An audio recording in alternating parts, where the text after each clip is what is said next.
pela Bolsa. Pessoal, Então, fechamento de emolumentos, mercado normalmente dia você não tem 6 do negociação. 1. Tem um rebate O para investimento em mercado tecnologia, às faz vezes. uma alta Agora, no LTB normalmente, aqui, corretagem, uma alta você de sim tem uma negociação e tem um limite de quanto você 1,11%. paga por mês Então, temos para a aqui um corretora. Ou volume seja, você maior.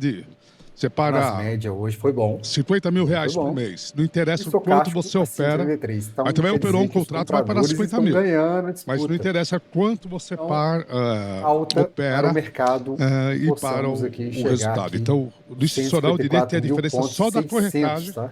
A devolução normalmente é Vai bem romper? maior Será para que o rompe? institucional, né? Mas nem Podemos chegar emolumento, aqui todo mundo é nos igual. 170, Eu até quero fazer 200 mais. mil Agora pontos. eu vou aproveitar para Abrindo nosso perguntar um monte de mercado, coisa está aqui. ótimo. Volta, pode, hein? volta e meia as pessoas Tá? perguntam assim: Mercado americano. Stop, é verdade que o institucional vai lá Nasdaq pegar também o teve meu uma stop? alta Porque hoje, sempre que eu boto o stop, vai lá o 1%. institucional e Chegamos tira aqui o na stop. resistência aqui Sempre o pessoal agora. pergunta isso. Olha esse Eu já Portugal. garanto para Cortou vocês: LTB, os institucionais fez pullback, nunca estão atrás dos fez stops de uma massa vocês. mais alta. Eles estão atrás do meu Podemos stop. aqui se romper aqui agora. E, você vai complementar o stop. Alfredo, Podemos chegar aqui de institucional novo, os 26 olha mil. sim ou S&P, não para as ordens de pessoas mesma físicas? Essa é a coisa, pergunta. bem lateral Nem também, olha, mesmas nem coisas, mesma imagina, coisa. não está preocupado Mas com isso. Isso daí é uma hoje, lenda. É engraçado porque eu tá? vejo alguns comentários no Rompeu, né? Twitter, né? Os Podemos caras ter compram mais muita alto assim no opção. S&P, tá Opção de fortíssimo, papel tá? normalmente. Fala, E a Alemanha puta merda, o também, institucional mesma está coisa, derrubando vazio o papel gráfico, para podemos ir me embora, estopar. Na mais verdade, alta, institucional, quer na hora que ele pullback faz agora, chegando a aqui na opção, casa de ele faz o delta 24.700, head da posição. compra Ou seja, na Alemanha. se ele vendeu o call para Japão, você, Nikkei, ele vai lá e compra também 20%, alta. por exemplo, Hoje ficou na ação à praticamente 0 a vista. 0. Mas Se veio testar o aqui, papel só começar a cair, resistência ele é de obrigado a devolver. Ele não tenta te 53.700. ferrar com essa opção. Ele só China. fez uma trava, que a gente chama de A trava de China também vol. forte, Né? Ele só rompendo quer a sua ganhar máxima a histórica, hein? volatilidade do ativo. Então muita gente acha, Fazendo não, pullback, chegando aqui, puta, eu pelo comprei menos uma no opção, 15.600, o banco tal tá vendendo comprando aqui bastante. pra Não romper é, ele tá a sua fazendo um máxima head e ir da opção que ele embora. vendeu para O você ouro, mesmo. o ouro Você, também está setor. forte, tá? Então, Querendo chegar aqui na sua resistência de 4.500. esse papo que o institucional tem pena Quando não física, farei nada, nem deixa eu lembra que testar existe aqui, física. mas Não menosprezando tá com cara de mais vocês, alta mas ele está preocupado muito mais para o ouro. dos clientes dele e da Bitcoin. carteira dele. E essa operação Bitcoin é a trava de hora vol de é uma operação compra, tá? fantástica de Na ser resistência, realizada. tentando Basicamente, tu romper essa compra o papel, resistência de uma determinada percentual do papel, 54.300. Se e tu romper pode aqui, lançar a opção. deve Seja uma testar opção os mais 100 dentro mil do dinheiro, muitas vezes tu pontos. até quer ser exercido, Sério, porque tu a mesma recebe a coisa taxa do fazendo. período da Acha bem melhor. Fazendo. Agora, é um negócio que Todas precisa de fazendo a mesma disciplina, coisa, tem alguns acumulação, truques, tá? né? Não pode deixar ser Em grandes instituições, Acumulando. BCN, Pra mim, Bradesco, isso aqui, muitos anos, sim, depois você é saiu, compra, rompendo aqui, você deve fazia a chegar gestão aqui do nos seu family office 3.700 e hoje pontos. você tem um fundo aberto. Solana, Qual é o papel e todas, tá responsabilidade querendo romper. do Agora essa gestor, resistência, tesoureiro e gestor todas, family praticamente, office? até o Se Bitcoin. muda Aqui, alguma a Solana coisa na querendo sua romper os cabeça 145 para você mesmo, né? mil pontos. Entrar que eu acho que é bom trazer isso para as Pena pessoas aqui, que têm um pouco de poderemos curiosidade chegar aqui também. de novo, O pessoal que trabalha comigo me conhece, sabe. Todas as Quando eu mesmas tinha um coisas. family Também, office, foi muito querendo bom romper, durante 4 pode anos, ter dei alta 400% do na CDI na moedas média. estão nesse Ele é curto muito parecido prazo, com tesouraria, porque é o XRP, seu que está postou na LTB tá se e expondo. sentiu, tá? Tem que e romper você não está LTB, muito fazer preocupado pullback, com o seu por cima resultado da LTB, diário. Bitcoin. Quando você abre um fundo para Vamos fora, no nosso você tem que se mercado. preocupar Petrobras cai hoje de com novo. o seu resultado diário, porque Essa Petrobras, eu falei com vocês. é aqui como eu é a área falei, compradora não dá para você explicar qual é o seu cenário para todo mundo até o final, Tá porque se o cotista perder 2%, ele vai te fazendo sacar. acumulação. Por mais que você dê 5 Porque, depois, ele não sim, sabe se você vai Tá vendo recuperar. essa LTA aqui, Né? ó? Então, acho que essa diferença é Fortíssimo, primordial deve ter entre os dois. compradores se querendo E segurar essa região. quando Tomara você que está segure perdendo seu dinheiro, o aqui, emocional segurar, emoção sinal não é aqui, tão ruim comprador quando você segurando perde essa de região. cliente. Quero Sinceramente, comprar quando você perde aperto. cliente, você se verdade, sente também culpado. dois. Cara, fala, pô, tem cara aqui que cotista que eu não sei se pode perder dinheiro. Então, para mim, é muito mais difícil gerir fundo aberto do que fundo fechado. Vale, né? E além volume disso, alto que entrou hoje. você tem cliente que, se você começar a perder, vai te ligar, vai te perturbar. Né? Enquanto você está ganhando, ninguém liga, mas isso acontece. Movimento chato A pior coisa que talvez alguns já tenham passado é chegar um parente, um pai, irmão, filho, filha, dizer assim: fazer mais um momento de alta, opera para mim, pega meu capital aqui e faz isso aqui. É a pior coisa. Porque realmente é muito mais difícil a gente acabar fazendo esse tipo de situação e por isso que não deve ser feito pelas pessoas físicas, obviamente. Esse foi um dos motivos que eu abri o fundo, porque eu tinha muitos familiares, friends, pedindo para fazer gestão ou ligando, perguntando o que acha. É melhor abrir um fundo, porque eu estou dando consultoria de graça. A verdade é essa. E o problema maior ainda, você dá uma consultoria e você erra, você não ganhou nada e o cara ficou pé com você. Então é mais complicado. Mas, Alfredo, eu estou vendo muita gente jovem aqui na plateia. Eu tenho certeza que muitos deles gostariam eventualmente, ou até pensam, eu gostaria muito de trabalhar no ácido, gostaria muito de trabalhar numa gestora, ou mesmo trabalhar dentro do mercado como broker. Qual é o caminho? Qual é a formação? Como é que eu chego nesse tipo de desempenho profissional? Essa pergunta eu recebo todos os dias, não é? Quando eu levo pessoas na XP, na mesa institucional, como é que essa pessoa chegou aqui? Eu vou dar um exemplo, claro. Eu contratei uma pessoa. Eu gosto muito de engenheiro do mercado financeiro, tá? Porque eu acho que o cara tem um raciocínio lógico bom, é fácil você ensinar economia. O cara tem algum economista, e se ele não tiver um raciocínio lógico bom, ele acaba não sendo tão útil no mercado. Mas eu, por exemplo, contratei um funcionário que hoje é sócio via Twitter. Era um cara que fazia perguntas tão inteligentes. Eu falei, pô, isso não é normal num moleque de 20 anos. Né? Eu falei, pô, tem um trader sênior que não fazia esse tipo de pergunta. Então, eu contratei e hoje ele é sócio, está indo bem, fazer arquitetura, inclusive. Bem, por que eu estou falando isso? Eu acho que você entrar no mercado financeiro, você tem que ver se você tem perfil. E que tipo de perfil você tem. Se você quer operar posições proprietárias, coisa de mercado, ou você quer atender clientes, ou seu parte de seios, depende muito do perfil. E não é todo mundo tem o mesmo perfil. Né? Eu acho que você operar no mercado financeiro correndo risco, você tem que ser muito criativo, muito mesmo. Tu espera que um resultado aconteça e quando aquele resultado não vem, você vai se sentir frustrado ou incomodado com aquilo. Particularmente falando, eu considero isso, sempre que eu crio uma expectativa e aquele resultado não vem, eu considero isso como uma oportunidade imperdível de eu aprender. Porque eu começo a olhar, cara, por que eu estava esperando isso? O que eu vi que estava errado? O que eu vi que estava certo? Eu vejo muita geração de hoje olhar por cobranças, por exemplo, ou então um chefe cobrando de uma pessoa abaixo, e aquele cara está sendo cobrado, ele se sente mal com isso, ele se sente pressionado com isso. Quando vocês forem cobrados por um parente, ou por um chefe, ou por um colega, não se sintam pressionados por isso. Se sintam lisonjeados por isso. Porque tu só vai cobrar de alguém que tu acredita que tem potencial. Se alguém está cobrando de vocês, é porque o cara está olhando em você valor e dizendo, cara, esse cara pode entregar mais, esse cara consegue fazer mais, esse cara consegue entregar um resultado bom. E é por isso que eu estou pedindo para ele fazer isso, e por isso que eu estou falando para ele fazer isso. Então, toda vez que eu me sinto cobrado, eu penso, cara, o pessoal está acreditando em mim, o pessoal está me vendo o valor e eu tenho que entregar para eles esse valor. Então, essa é a forma como eu lido frustração. Legal. Eu lido, vou pra cama e choro. Normalmente é assim, mas agora, falando sério, tirando a brincadeira, eu brinco que você ganha dinheiro 10 vezes, a emoção do dia que você pede uma vez é maior do que os 10 dias que você ganhou. Mas acho que você colocou bem, a frustração é um jeito de a gente melhorar e se aperfeiçoar e tentar reconhecer aonde errou. O difícil é reconhecer aonde errou. Né? Porque o ser humano tem mania de falar culpado é o terceiro, e nunca a si mesmo é a tomada de decisão. O ser humano fala, pô, foi por causa daquele filho da mãe, foi por causa disso. E ainda tem... Ele ainda cobra aquele ativo. Esse papel me deve, esse ativo me deve. Eu vou buscar esse dinheiro que ele me roubou de volta. Esquece, o dinheiro não é carimbado, gente. O dia de fúria do trader pessoa física começa geralmente com a frustração.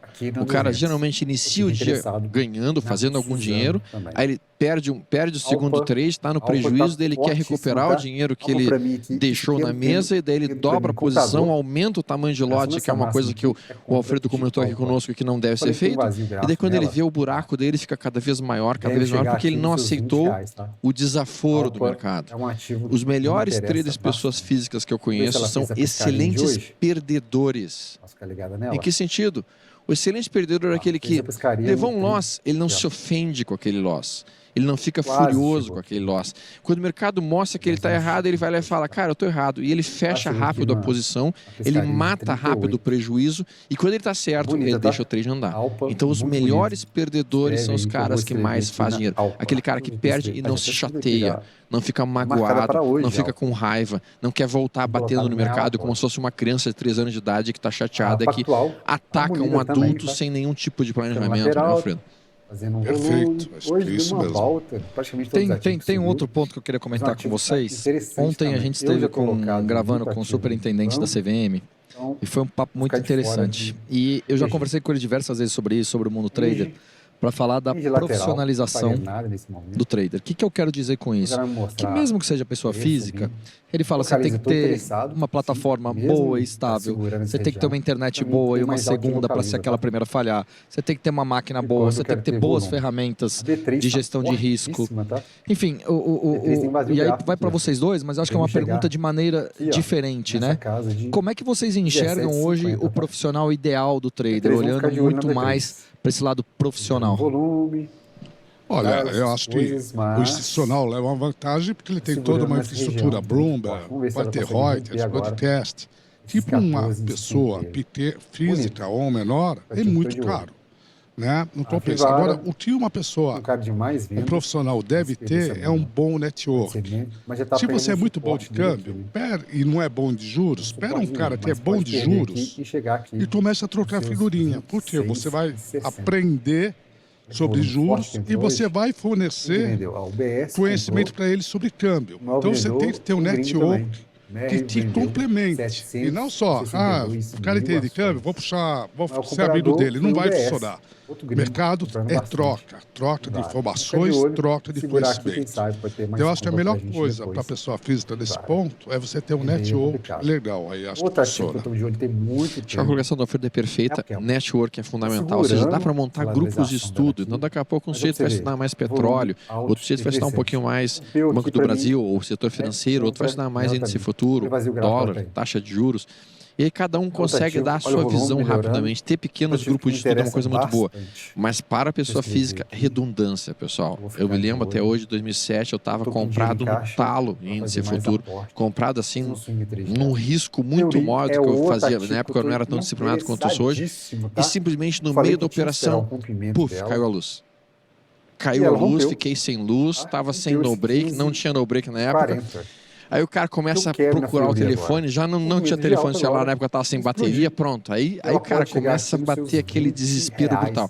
Então, redundâncias. O cara tem que ter um no-break, o cara tem que ter um no-break para o roteador de internet dele. Essas coisas acabam encarecendo, obviamente, o escritório de treino do sujeito.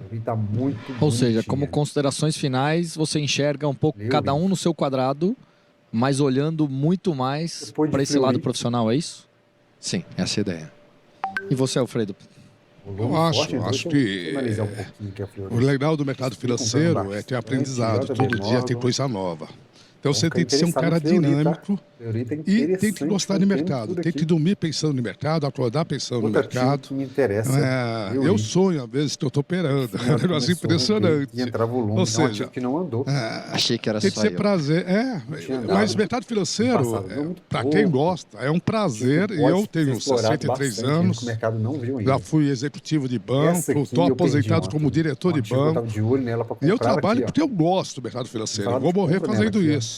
Eu faço uma brincadeira, mas não leve a mal, que às vezes é melhor que sexo, porque dura o dia todo e você tem vários parceiros. Você ferra um monte ou é ferrado por um monte. Né? Então eu vou morrer operando, acho que é muito bom. E engraçado que eu vou ter uma brincadeira parecida, eu digo o seguinte, né? Operar o mercado financeiro, operar renda variável, é a coisa mais deliciosa que vocês podem fazer na vida. De roupas. Sem roupas, tem coisas melhores. É interessante. Você está certo ou estou errado? É muito bom, meu Deus do céu. Vamos lá, onde é que, para a gente terminar, Stormer, onde é que a turma pode encontrar você, pode te acompanhar um pouco mais? Por favor. Pessoal, quem quiser me conhecer um pouquinho mais, tem o stormer.oficial, tá? Tanto no YouTube quanto no Instagram, eu estou ali presente, eu coloco ali ideias, a forma como olho o mercado, o que eu estou entendendo, quais são os ativos que estão me chamando a atenção. Sempre ali, sempre no sábado e domingo tem vídeos meus. E, obviamente, tem a Liberta, que vocês podem conversar conosco lá também, tá? Legal. E Alfredo, você está ativo no X? Tô no X, eu tô... Mas não tem algumas aulas, algumas coisas, alguns vídeos que as pessoas podem fazer alguma coisa? Eu pretendo fazer mais pra frente, mas hoje não tenho. Gostaria de te convidar, então, já para participar uma vez do Gamecast, nosso podcast que fala sobre o mundo de trading. É muito legal lá. Hoje, infelizmente, a gente só teve 40 minutinhos para esse papo incrível, vocês dois. Mas lá a gente pode ficar 2, 3 horas falando. E com certeza vai engrandecer bastante o nosso podcast. E legal, quem quiser, eu tô no X, né? Eu tô no Alfredo Menezes 6. E tem também o site da Amor Capital. Que ali a gente fala sobre câmbio, fala sobre bastante coisa. Eu procuro da educação financeira também, dentro do X. Acho que pode ser interessante, sim.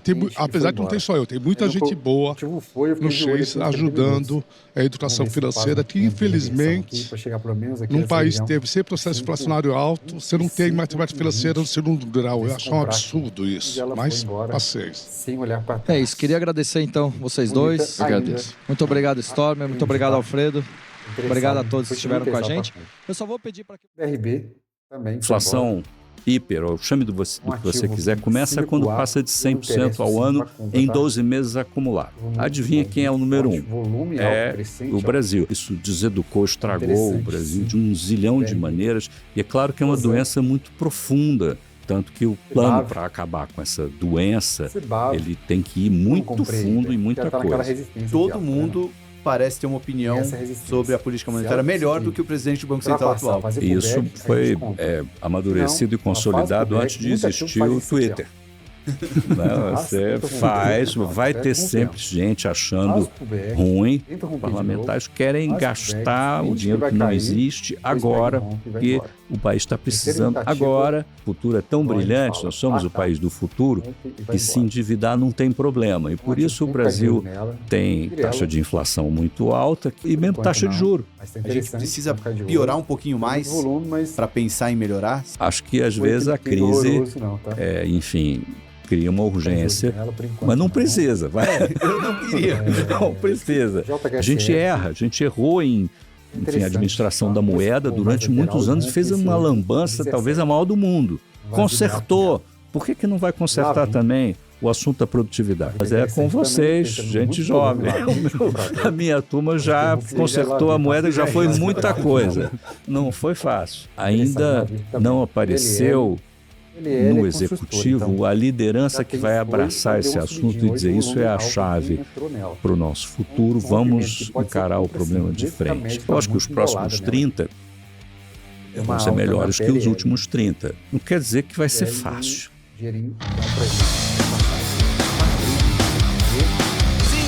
Sim, tá começando mais um Market Maker. Seja bem-vindo ao podcast da família investidora brasileira. Eu sou Thiago Salomão e hoje teremos mais um papo espetacular sobre o Brasil. Um convidado ilustre que está aqui comigo.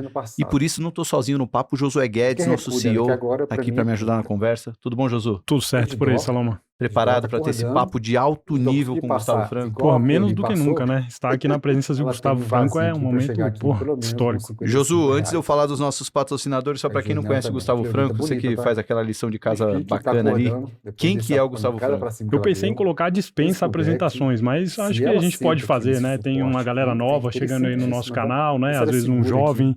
Gustavo Franco é economista, ex-presidente do Banco Central e um dos principais arquitetos do Plano Real. Doutor por Harvard e mestre pela PUC-Rio, especializou-se no estudo da inflação e das políticas de estabilização. Iniciou sua trajetória no governo em 1993, ao lado de Fernando Henrique Cardoso, e teve papel central no combate à hiperinflação que marcou o Brasil no início dos anos 1990. Então a gente vai falar um pouco de história do Brasil, mas principalmente de futuro, né? O Gustavo, ele também escreve periodicamente, tem suas colunas em jornais, então a gente pode falar de bastante coisa e já deixa uma dica, tá? Antes de começar a gravação, já estava conversando com o Gustavo, a gente estava falando sobre o livro Cartas a um Jovem Economista, que está com uma versão atualizada em relação ao que ele escreveu de 2011 e já comprei e deixo aqui uma dica, principalmente por causa do último capítulo. Se der tempo a gente fala aqui no nosso papo, mas já fica a dica aí de leitura para vocês. E só recados dos nossos patrocinadores aqui. Primeiramente, a Adapta. Se você gosta de inteligência artificial e de economizar, a Adapta é a ferramenta para você. A gente tem um link aqui na descrição, mas você pode digitar adapta.org/marketmakers e você vai ter acesso a mais de 15 modelos de AI, cursos, ferramentas exclusivas e 30 dias grátis para testar. Testou e não gostou, pede dinheiro de volta e adapta, resolve, devolve, simples assim. Também nossa parceira, a Ovo Comunicação, nossa super assessoria de imprensa, está com Market Makers desde o início, estamos com 3 anos de vida e a Ovo ajudando bastante o nosso trabalho. Ela presta um serviço diferenciado, principalmente para empresas da nova economia e de finanças. Se você quer uma assessoria de imprensa desse tipo, acesse ovocom.com.br e clique em contato. A gente também vai deixar o link aí na descrição. E sempre aquele beijo grande para Roberto e toda a sua equipe. E agora também o nosso novo patrocinador que vai dar a nossa força aqui, né, Josué? Porque, ó, gravar... Cafeinarme aqui com a gente hoje. Já gravamos, ó, hoje vai ter o Gustavo Franco, vamos gravar mais tarde com o governador, vai ter live. Então, só com o reforço aqui do Caffeine Army, que chegou com o Super Coffee pra gente. E agora vai ser oficialmente mais um parceiro do Market Makers e vai deixar nosso papo um pouco mais inteligente e ligado, né, Josué? Você tá com qual aí? Aqui é o Caffeine Army mesmo. Não, mas esse daí é o Super Coffee sabor Choconila. Ah, o Choconila. Esse aqui é o Vanilla. Então vamos brindar aqui com o nosso Super Coffee, já que o Josué não bebe álcool, mas esse aqui... Penso nelas a gente pode beber e ficar ligadão aqui para falar com o Gustavo Franco. Se você quiser provar um Super Coffee, ó, tá aqui. Você usa o cupom Market Makers e compra pelo link ou pelo QR Code que tá aqui na tela para garantir o seu desconto do Super Coffee. Aproveita e já fica ligadão para ficar nesse ritmo de mercado com a gente. E por último, mas não menos importante, aí é um... Posso pegar o livro emprestado aí, Gustavo, para mostrar aqui? Esse é um super livro para quem já teve a honra de acompanhar os podcasts que a Rio Bravo faz. Agora tem o livro Histórias do Presente. São 25 anos de história do Brasil contados pelos podcasts da Rio Bravo. É um trabalho super legal que a Rio Bravo já faz desde os meus tempos de jornalista, já acompanhava isso. E agora tem esse super livro aqui, ó, escrito pelo Fábio Silvestre Cardoso. E o Market Makers vai disponibilizar gratuitamente o capítulo, se eu não me engano, é o capítulo 6, fala de gestão do Lehman e o Jorge Paulo Lehman, e vocês vão poder dar uma olhada, mas tem vários capítulos aqui bem interessantes. O capítulo 7 é sobre o mercado financeiro. Então, vocês podem comprar o livro, e se quiser dar aquela degustada nele, a gente vai deixar esse capítulo disponível. Tá no link da descrição aqui do YouTube ou da plataforma de podcast que você está vendo. Toma aí de volta, Gustavo. Bem-vindo ao Market Makers. Obrigado por fazer um tempão que a gente queria te trazer aqui. A gente está bem feliz de você estar aqui no nosso estúdio. Gena, obrigado a vocês pela hospitalidade. Josu, você quer começar falando de passado, de presente ou de futuro? Acho que de passado. Né? Então, quer trazer a pergunta inicial para o Gustavo? Acho que a gente preparou aqui, a gente consumiu bastante conteúdo aí a respeito da sua vida e sua trajetória, Gustavo. Acho que tem um aspecto que está sempre presente. Eu acho que quando se pensa no combate que o Brasil fez em relação à inflação e sua trajetória também de dedicação de estudo, né, em relação a isso. Então, acho que eu peguei aqui até um dado do seu livro, A Moeda e a Lei. De 1933 a 1994, o Brasil passou por 8 reformas monetárias e 9 moedas, além da hiperinflação acima de 1000% ao ano no pré-real.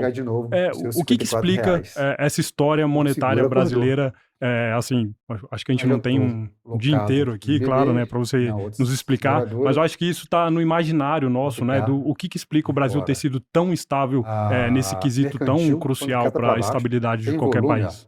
Bom, se você responder isso, não. Mas diria, para começar, que é uma experiência única no planeta Terra. Talvez a pior inflação que o planeta começou. E pensa um segundo sobre o que seria a pior. Não é a maior em um determinado mês. É isso misturado com o tempo de duração. E aí você tem que fazer um critério para quando começa e quando acaba. Tem um estudo clássico que é do Philip Kagan, Universidade de Chicago, parceiro lá do Milton Friedman. Em 56, eles fizeram uma coletânea. Foi o professor que primeiro estabeleceu data de início de episódios de hiperinflação e data de término, que é mais fácil de achar. E aí vê duração média no período e o acumulado. Mais adiante, salvo engano, em 2002, Stanley Fischer, que estava ainda no FMI, refez o estudo, mas aí ele pôde olhar as hiperinflações que ocorreram vida, tá? na Europa, nas repúblicas que tinham saído do socialismo, na África tinha uma opção de exemplos, outras na Ásia Central, e aí tinha uma amostra muito grande, tinha 45 casos de inflações, aí fez um critério um pouquinho diferente do Kagan para definir o que era uma hiper, que foi sempre um assunto político aqui no Brasil, que os políticos diziam, o Brasil não tem uma hiperinflação. Hiperinflação, essas coisas lá da Alemanha, bagunça. Aqui não, aqui está tudo organizado. Tá bom. Mas o fato é que o Stanley veio com um critério que é assim, olha aqui, uma inflação hiper, ou chame do que você quiser, começa quando passa de 100% ao ano em 12 meses acumulado. E termina quando termina, né? Quantas dessas? Mais ou menos 50. Aí a pior é uma mistura do que dura mais tempo com a mais alta, até o acumulado durante a vigência do negócio. Adivinha quem é o número 1? É o Brasil. Porque tem 15 anos seguidos. A inflação ultrapassa 100% ao ano no acumulado de 12 meses, salvo engano, em 1980. Muito pouco. E vai elevada, ainda que com flutuações, até 94. Teve um mês que deu 82, que foi março de 90. É um ativo que eu posso comprar. O mês da transição do Sarney para o Collor. Mas teve mês lá do Plano Cruzado, que foi congelamento. Então, tudo considerado, né? O acumulado de 1980 até 94 dá, sei lá, um quatrilhão por cento, não tem ninguém, nem a Argentina. E Alemanha, Hungria, casos assim lendários de hiperinflação, eles são curtos, são episódios que demoram um ano e pouco no máximo. Então, o que é mais sério? A Hungria talvez tenha o pior mês, enfim, aquela história. Teve um mês que a inflação bateu 300% ao dia, ok? Mas foi um mês que ele tinha duas moedas e deu tudo errado. Mas durou um ano, não durou 15 anos. 15 anos é uma marca muito profunda no país. Ninguém conseguiu ficar fora disso. Isso deseducou, estragou o Brasil de um zilhão de maneiras. E é claro que é uma doença muito profunda. Não é uma distração monetária, não foi uma máquina de pintar papel que ficou descontrolada um pouquinho. Não. É uma coisa muito profunda, tanto que o plano para acabar com essa doença, ele tem que ir muito fundo em muita coisa. Gustavo, a gente não viveu esse efeito da inflação na pele, né? Temos nossos 30 e poucos anos, então éramos jovens demais para sentir as dores. Mas o que fica de legado e até de memória mesmo aquela coisa que é meio traumática de viver 15 anos num estágio de hiperinflação? O que deseduca, como você falou, mas também o que educa? O que faz o brasileiro talvez um pouco mais cascudo? Pois nós somos muito mais cascudos, as donas de casa, os donos de quitanda, todos sofreram isso de uma forma absurda. E em matéria de educação financeira não tem nada mais efetivo do que a beira do precipício, que isso foi. Você, quitandeiro, podia quebrar de um dia para o outro, você, dona de casa, podia também falhar no seu planejamento, com consequências para a sua família. Todo mundo correndo esse risco durante 15 anos é uma loucura absoluta. A gente... Junte a isso também tentativas de acabar com a doença erradas, que às vezes causam mais estrago do que a própria doença. E o exemplo sempre citado nas famílias, onde é o repositório dessa memória, é o Plano Collor. O dia que o dinheiro sumiu, se vocês perguntarem em casa, nos pais, né, vão lembrar do dia que sumiu o dinheiro de todo mundo e que foi um problema e tal.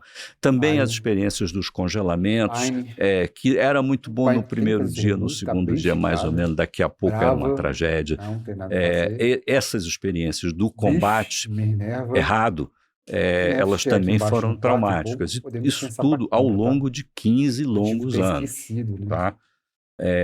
Já falei. Isso nos fez um país muito cascudo, acho que o termo é muito próprio. Movida 8%. E olhando 8% 30 e poucos anos para frente, coisa mais a gente linda. já está completamente imune a um risco de hiperinflação.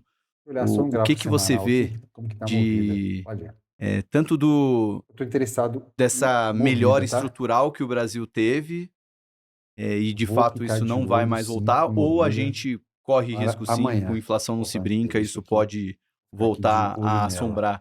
Como é que você vê na situação atual do Brasil um risco de piora como a gente viu lá atrás? Bom, acho que tem as duas coisas como você pôs na sua pergunta. Primeiro, é um pouco como o alcoolismo, você a vida inteira vai ficar sensível e vulnerável a esse troço que um dia te dominou, esse vício.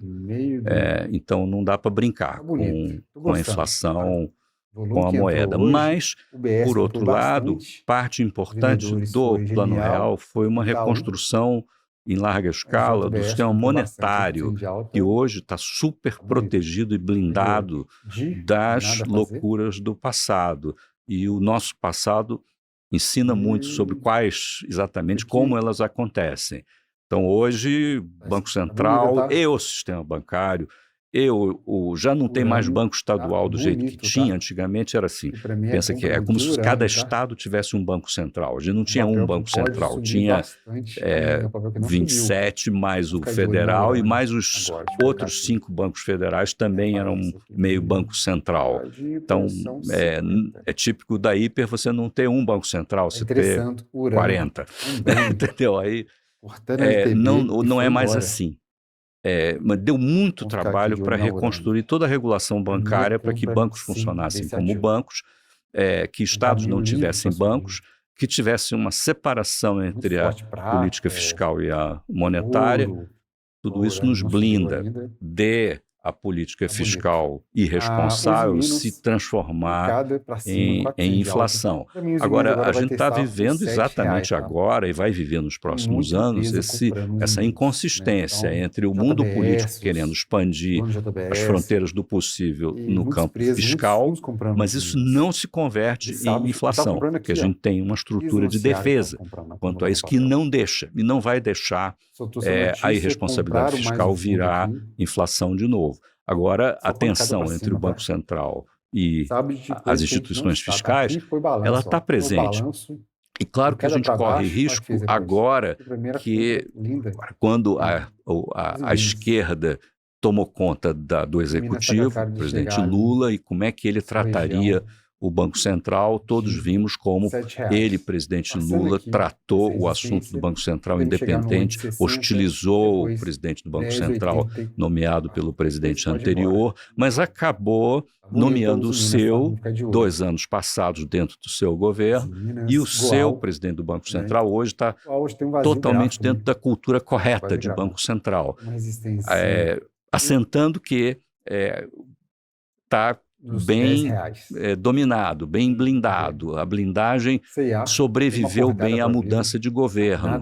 E, portanto, hoje ela é uma parte muito importante da democracia. Tem alternância de poder, mas não tem alternância em estabilidade monetária. Sim, o Banco Central tem o seu protocolo, o seu modo de operar, não importa se o governo é de esquerda ou de direita. Como também tem a Anvisa, não é isso? Que de vez em quando o político quer subverter outras agências reguladoras. Às vezes os políticos querem bagunçar e conseguem, não é isso? Mas essa não. Então, já que você falou disso, eu queria que você comentasse um pouco sobre essa transição no Banco Central, porque eu achei extremamente interessante, de maneira positiva, a iniciativa do Gabriel Galípolo em conversar com todos os presidentes do Banco Central naquela série de entrevistas que está no YouTube do Banco Central. Recomendo a todos.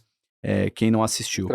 Isso porque, e aí não estou fazendo juízo de valor ao Gabriel e não o conheço, mas a gente sempre avalia, né, quando vai ser escolhido o novo presidente do Banco Central, o que ele já fez, o que ele já escreveu. E bom, o que ele escrevia, o que ele defendia, não necessariamente ia na linha vamos dizer, da prudência que o Banco Central estava adotando. E ele ter aquele olho no olho com você, com todos os presidentes do Banco Central, mostrando um alinhamento, mostrando a compreensão da importância dessa cadeira, eu acho que passou, não sei se era o intuito dele, mas passou um recado para o mercado de estou aqui alinhado ao que o Banco Central vem defendendo e não sei, eu não sei o quanto que isso deveria ser um recado para o mercado, mas achei positivo isso. E eu queria saber como é que foi para vocês se partiu dele o convite, se foi algo enfim, como é que você vê essa transição? Porque foi algo meio inédito aí, pelo menos publicamente, nunca tinha visto um presidente do Banco Central conversar com todos os presidentes antes de sentar. Bom, foi a primeira vez que teve, para começar, essa dificuldade de o presidente da República eleito herdar o presidente do Banco Central do anterior, que ainda vai ficar 2 anos no cargo. A última vez que tinha havido algo parecido, da minha memória, foi quando teve a lei das agências reguladoras de 99 para 2000 não, do FH2 para o Lula 1, que o presidente da CVM esteve numa situação muito parecida, era o presidente da CVM nomeado por Fernando Henrique, Luiz Leonardo Cantidiano, que ainda teria 2 anos pela frente dentro do governo Lula. E foi dificílimo, porque aí foi hostilizado, sofria bullying, uma encrenca. Essa era o único precedente assim, na área econômica, mas que amadurecendo e amadureceu. Né? Isso de um lado e do outro, o Gabriel Galípolo, a pessoa, muito habilidoso, e que entendeu o contexto, não apenas seu papel diante de instituições que o Brasil sofreu muito para construir, como também no trato com as pessoas. Enfim, começamos a conversar bem antes das entrevistas, eu e ele, eu sei que ele estava falando com outros do grupo, e esse esforço que ele fez, primeiro era só conversar, depois é que veio a ideia de reunir todos os eixos na festa de 60 anos do Banco Central, enfim, que já ocorreu, e que todos os ex vivos, menos um ou outro que estava viajando, foram a Brasília numa solenidade em que o Lula ia. Seria o apogeu dessa transição, o próprio Lula comparecer ao Banco Central, onde eu acho que ele nunca esteve. No dia lá, a gente viu os seguranças, esse pessoal da missão precursora do presidente, todos tiveram tudo preparado para ele ir. Teve alguma encrenca, uma mesa lá das autoridades, enfim, e todos nós, ex-presidentes vivos, já não são tantos, o tempo está passando, e muitos ex-diretores e funcionários. Então, foi um momento bonito de comemoração. São 60 anos de uma instituição que outrora chegou a ser chamada de caixa preta, ou coisas assim, mas que hoje é algo de que todos nós nos orgulhamos. A gente reconstruiu a moeda.